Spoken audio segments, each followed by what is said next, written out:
We are back with another episode of Behind the Scenes, brought to you by On the Clock and Just Baseball. Your behind the scenes look into the college baseball world, their players, and what makes them people. Today, I'm joined by a very special guest, senior outfielder from Troy, Steven Meier. How are we doing? Doing well. Doing well. How are you? Love to hear it. I'm doing great. Let's just jump right into it. So, tell us about yourself. You're a senior this year at Troy, but who is Steven Meier? It's kind of has a lot of different. There's been a lot of paths to go down to get to this point. So I'm from Kennewick, Washington. Now I'm down in Alabama, senior outfielder, my 5th year now. Um, yeah, I'm a ball hawking center fielder from Eastern Washington. Love to hear it. So just talk us through your baseball journey from high school on the West Coast, find your way into the Sun Belt at Old Dominion, and now entering your second year at Troy on the field. Talk us through your baseball journey. It's been a wild ride for you, so just jump right in. You can start from wherever you'd like to. I know we'll dive in a little bit more to your content, but you talk a lot about playing for your older self, so you can go back as far as you'd like. I got you. Yeah, no, I think it's definitely an unorthodox journey. Not how which was kind of strange because I always kind of thought of it like I never really worried about it. My mom and my dad always asked me what I wanted to do, and I was like, just play ball. It's easy. But I never really thought of how I would get there. I just kind of was just trusting that it was going to happen. And so finding out that I had this journey of going around different places and different states has been interesting. But I mean, I played ball my whole life. Heading into the recruitment part of my high school career, which our area is kind of a smaller one. We have a vast population relatively, but it's you get 1 to 2 kids a year that are going Division 1 out of that area in high school, and so I didn't really think about it. And then my junior year, right before our big recruitment kind of time happens, because that's kind of before the travel ball scene really took off. So that's 2019 would have been that. Going into 2020, COVID happens, it shuts everything down, and everyone's kind of in confusion. And there's a little, then there's years of eligibility coming back from guys, and guys' years not counting, and then some guys counting, and then other times it'll come back where it didn't count. And so it was a little bit of a mess, but I actually committed to a NAIA school local to us, and they're starting their program back up for the first time in 20 years, 30 years. And so I was like, all right, let me just use this place as like a bounce pad. Let me go be an NAIA All-American or something, because I was under recruited, and I frankly wasn't like worth recruiting. I had the intangibles of how I really wanted it, but I wasn't didn't have the intangibles of hitting it hard, throwing hard, nothing like that. Wasn't running like I would have wanted to. And then right before I would have headed there, I mean, this is like our senior year. We still only played 12 games or so in 21. We were affected by COVID pretty hard. My JUCO coach in my hometown, who had a teammate on our high school team, committed to play there. He said, "What are you doing? Why are you going to a NAIA to treat it like a JUCO? Just come here." And I was like, "Huh, it's a good idea." Didn't really think of it like that. Um, and my parents aren't baseball minds per se. My mom played softball and volleyball in college and softball, and so it was like she understood the idea of getting recruited, but day and age is much different than when she did it.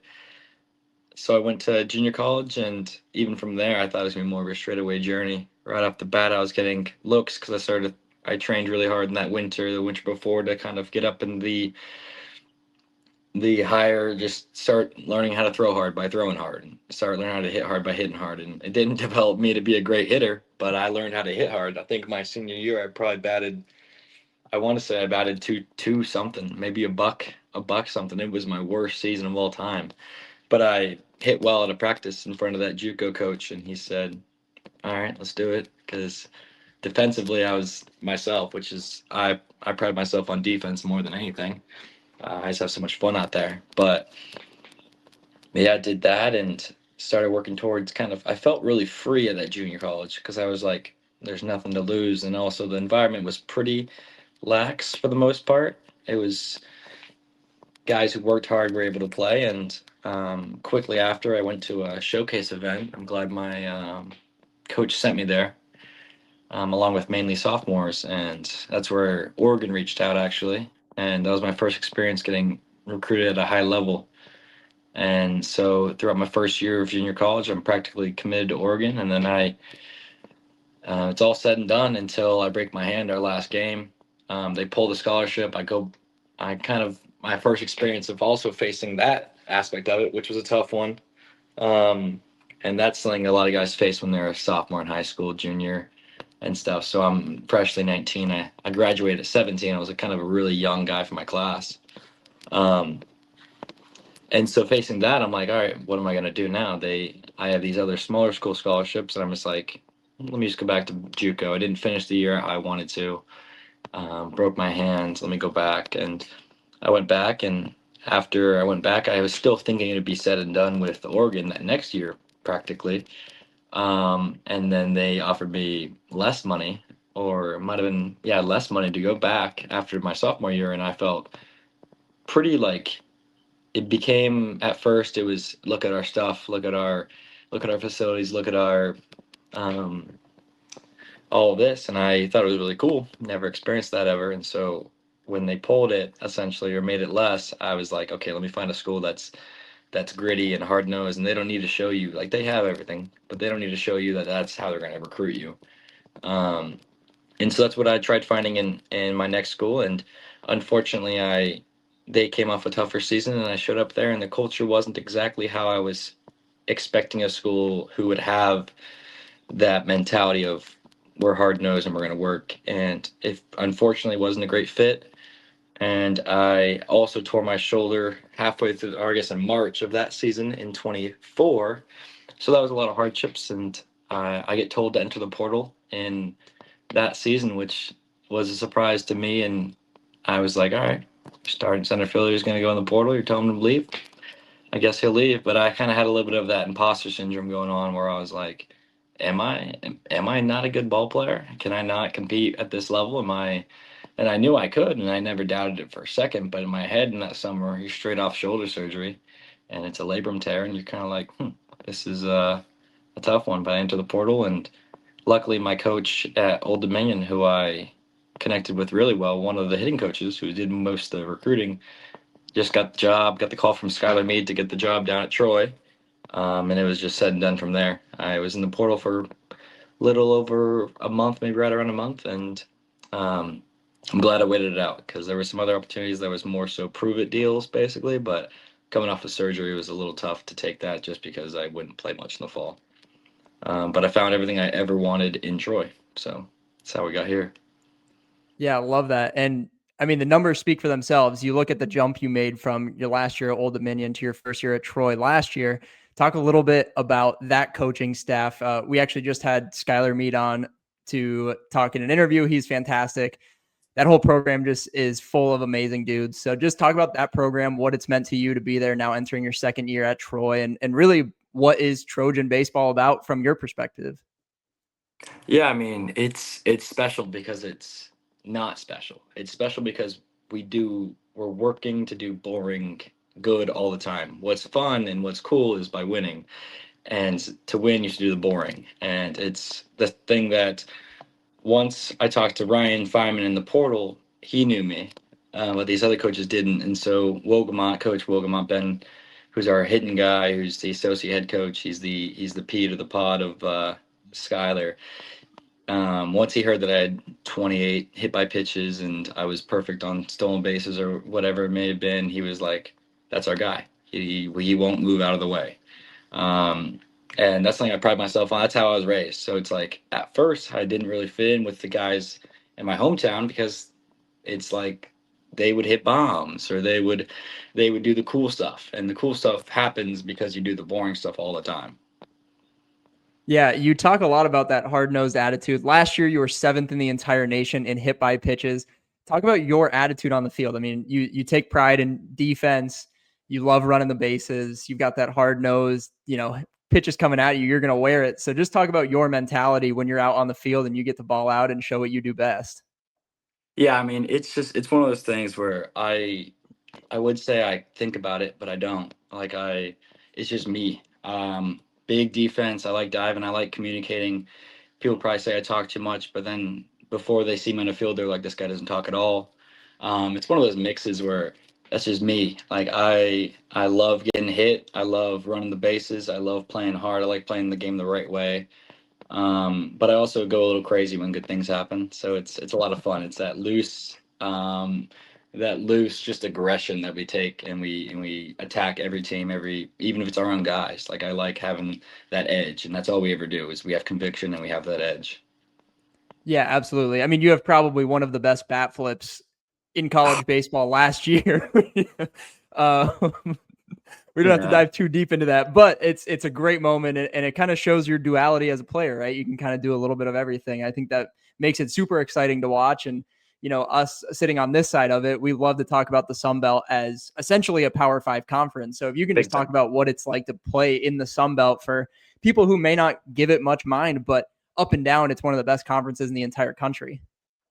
Yeah, I think it's people it plays with the RPI sometimes because people discredit it, and I think the numbers can get a little fluctuated, but really it's like top to bottom.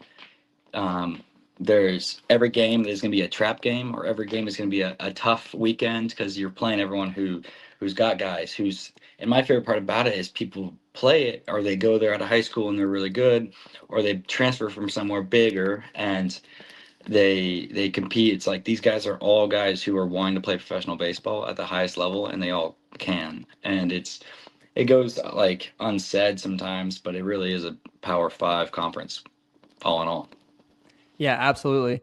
Is there a specific team that you have been able to travel to so far in the Sun Belt that is your favorite place to travel to? Maybe the best road environment or the most electric road environment out there for the Sun Belt? Yeah, I mean, there's just different ones. Of course, Louisiana Lafayette's a fun one to play at. That seventh inning stretch is fun. Not fun to play there and lose. My first year playing there, we got swept, and my second year playing there, we won the series and should have won three. So it's definitely a much different place when you're beating them versus when you're getting beat. Seeing both sides of that coin. But playing at Conway was fun. We played down at the jungle at ECU before. That was a fun one. Not Sunbelt, but that's a fun kind of the same kind of hard nosed, smaller school that really wants to win. We're going down to Southern Miss this year, and so that'll be a fun one. It really like even just playing these midweeks at we're gonna go to Vandy in Georgia, but we played at Mississippi State and Auburn. Like that environment's fun. Like hearing them chirp me about my sister who's a sophomore in high school gets a little weird, but it's like it's fun to be a part of college baseball in that way because you know they care and you know they look, and it's just like it encapsulates just the environment of it. Right. So let's switch a little bit. You make a lot of content yourself, and a lot of it is geared towards mental health in sports, playing for your younger kid, doing things the right way. Can you just kind of talk about like your personal brand and why you chose to speak on those things and how you've kind of geared yourself towards that audience? Yeah, I mean it's like it's a big part of what we do, but it's not who we are. And so a lot of guys, especially in injuries, like I sat through two shoulder surgeries, rehabbing mine right now and coming back to full here in like 2 weeks. So I'm practically almost back from my surgery in July, but there's a lot of guys who go through these surgeries or they go through injury or downships or the yips and they come and they're facing these thoughts like they got the imposter syndrome where they're not good enough or they're forced to retire medically or anything, and it's just a tough situation. But when the guys what happens I see most is guys who I know can compete at the highest level and guys who I know can get drafted or fill all their dreams. They can win a college World Series championship. They underperform because of the mental side, and I think that's a big part of it. Is they belong, and all you're doing really is you're simplifying. You just want to make that younger version of yourself. How happy would he be, the 5-year-old who first learned how to play, if he met the person that you are now? And that's just kind of like the way I like living my life. And that involves doing the right thing at a 95% clip, as our Skylar Mead says a lot. But it's like you're not, you just do the right thing all the time, and good things happen. Yeah, I love that. And you post a lot about there's a specific J. Cole song called Love Yours, and you post a lot about it, use it in hashtags, all that stuff. And it really seems like you embody everything like that. I mean, you truly are who you are. And I think that's really admirable as on this side of it, watching you play on the field. So if you can just kind of talk about that and how that's shaped you and how you live every day. Yeah, I mean, I also grew up less fortunate with the financials, but more fortunate with love in the household. Like I have four siblings. I'm the middle of five. My little brother's autistic, and so there's some moments of like glass child where maybe it was overlooked, and not on purpose, not in spite of me, but in times where um, I maybe didn't get that love per se, was times where I didn't feel it in the moment. I felt like, wow, I got so much like people around me and support, but I look on it now and I'm like, geez, I was kind of had a tough time. Like we were paycheck to paycheck, and they still said we can always play ball. Like they would always find a way. And so it really makes me think about now, like, shoot, like even last year, like I was playing I think it was 18 games. I was batting 420. I just walked off, not walked off, but took the lead on against Mississippi State. And I'm feeling like the best ball player in the country, as I knew I could be. But coming off an injury, it's like you're seeing it happen. I felt amazing. And then we play a weird accident at home plate sliding into Louisiana on the Sunday, and I tear my shoulder again. And I'm sitting there like at the lowest of the lows, and I'm like, what do I do? Take a deep breath, but it kind of all relied on I'm going to play so we can go to Omaha. I'm going to play so we can go to Omaha, and that's what my younger self would do, and that's I'm just going to love what's around me. I'm going to love my teammates. I'm going to love my family and all of our supporters, because that's what's going to motivate me and support me to do my best. And it's a good reminder too, because some guys get lost in the frustrations or it's just there's a lot going on. Like there's outside noise that unfortunately creeps in, and so I've been at the lowest of my lows, and I've had thoughts that I never thought I should ever have, and that's a accumulation of a lot of things. But I think it's always good a reminder. And I think the biggest thing I think is if my videos or my hashtag or my comments or my DMs or when guys text me who I'd never even met before, if my effort, even if I spent hours doing it, if my effort helps that person 1% from not making a permanent decision, I could care less if it took me that much effort to do. Yeah, I love that. So, kind of in that same vein, you've been through a lot of different scenarios through college. You've dealt with injuries along the way. What advice would you give to current high school or college players that are either dealing with, physical injury, trying to get over that, or just mental stuff, struggling to maybe get to where they want to be, or just struggling in where they're at right now? Yeah, that's one of the tougher ones that I have to face. It's guys who either don't see it in themselves, or they're struggling, or it's actually crazy how much the mental does affect the physical, because I was in a place at one of the schools I was at, and I was like, golly, I'm just like alone here, and I can't even feel like I couldn't even be my real self because of just conflicting environments and personalities and culture of the team. And so I really think about that, and that's a good way of how I connect with these guys. But really, just embracing what you like doing and embracing it, like letting that be okay that you like things. Like I think we do every day. We have a teammate come up, and Coach Mead has him do questions, three questions from him, and then he opens it up to everyone. And the guys who are more known on the team, obviously, they get some questions that are about things that they talk about, or just guys who are more out there. So when we have guys up there who are a little more introverted or less out there, you learn stuff about them, and it really like shows that it's okay to have those interests. It's okay to be yourself. And as a ball player, it's also like on the field, like as much as you want to learn to do better, and we want to always improve, you also can just have your own flair, have your own edge, be yourself, take a deep breath, and just say it's going to be okay, because it is going to be okay. Yeah, I love that.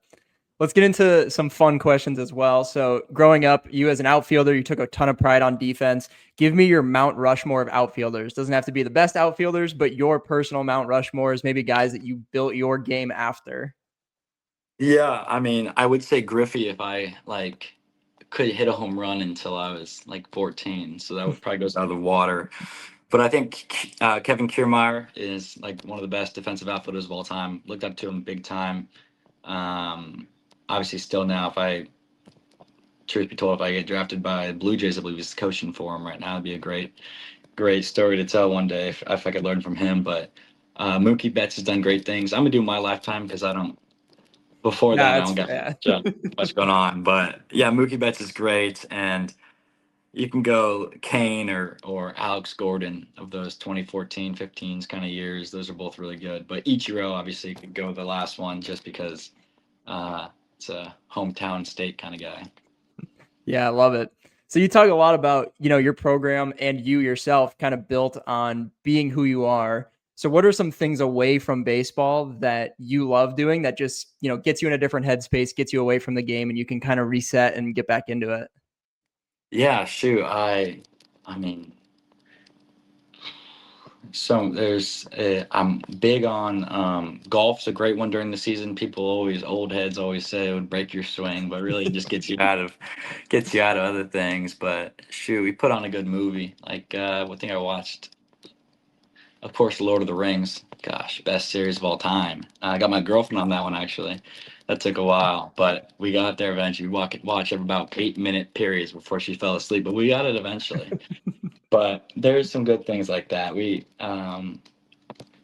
like a lot of just media. Like a lot of ways we had to learn growing up was to find things that we all like doing. That's always a challenge. So when I go home, obviously my little brother who's autistic, he loves calling me up saying like, "Hey, you should play this game and tell me how you do." And I'm like, "Man, I've never. Okay, what are we gonna do now? Playing a new game now?" um, or just they love video games, board games. They love all these kinds of things. But here in Troy, I mean, we got a lot of time with the teammates where I enjoy learning what they like doing, and I enjoy feeling their stuff, and especially the ones who don't. I always notice guys who maybe don't get asked what they like doing. They'll do the asking, but they might not get asked what they like doing. So I kind of like hearing what they got to say. Love that.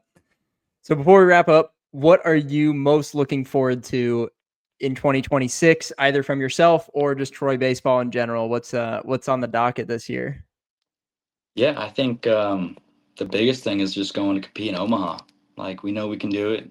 Our team is bigger, better, badder than ever, and we always pride ourselves on telling all the guys like your stuff is going to work, but your stuff's going to work because we win. And when we win, we're all going to get what we want individually. So really, that's all the aim is. Like I'm excited for all of it and looking forward to that. But it starts with one day. It starts with today. And then it starts with tomorrow. And then the next day is going to be today. And then the next day is going to be today. And so that's all that matters. And we're going to stack all of that. And we're going to just keep this right here. And we're not going to go up and down. We're just going to keep it on a nice line and we're going to get better. And that's what's going to get us where we need to be. Love it. Well, Steven, thank you for jumping on. We've got a ton of Troy baseball fans made now at On the Clock. We love you guys. The program is fantastic. We're looking forward to watching you guys in the spring, and hopefully we see you in postseason play as well. So thank you for jumping on again and taking the time. Gotcha. Yeah, any day. Any day.